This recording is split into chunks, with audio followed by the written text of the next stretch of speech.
nggak apa-apa lah sih di Indomaret gitu kan. Yang penting halal, dapat duit. Curhat pria viral dihujat karena jadi pegawai minimarket, takdir orang beda-beda. Daftar polisi, TNI, cuman ya takdir orang berbeda-beda. Seorang pria yang bekerja sebagai pegawai minimarket curhat setelah fotonya memakai seragam Indomaret di antara teman-temannya yang berseragam dihujat warganet. Foto tersebut dibagikan oleh akun TikTok Taruna VBS. Dalam foto tersebut, nampak para pemuda itu berpose ketika masih memakai seragam SMA. Kemudian dalam foto berikutnya, para pemuda itu sudah lebih dewasa, dengan memakai seragam pekerjaan masing-masing. Sontak, pemuda yang memakai baju seragam Indomaret itu menjadi sorotan, bahkan menuai hujatan.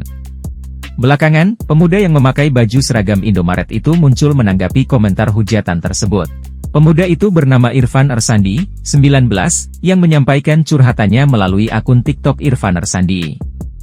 Awalnya, ia menyematkan komentar jahat dari akun bernama Sandi Irawan yang mengatakan, "Buset yang pakai baju Indomaret ngapain ikutan?" Irfan menerangkan, bahwa dirinya memang sempat mengikuti berbagai tes untuk masuk polisi maupun TNI. Namun, rezeki untuk menjadi abdi negara itu belum menghampirinya. Ya buat Sandi, sebelumnya juga saya sudah mencoba buat daftar polisi, TNI, cuman ya takdir orang berbeda-beda. Saya belum ditakdirkan untuk masuk polisi atau TNI. Irfan merasa, bekerja sebagai pegawai minimarket tidak membedakan dirinya dengan yang lain. Terlebih, pekerjaan tersebut halal dan bisa menghidupi keluarganya.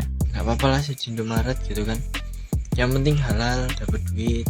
Jadi doakan saja ketika saya ingin mendaftar lagi, semoga saya lulus menyusul kawan-kawan saya yang ada di foto tadi. Amin.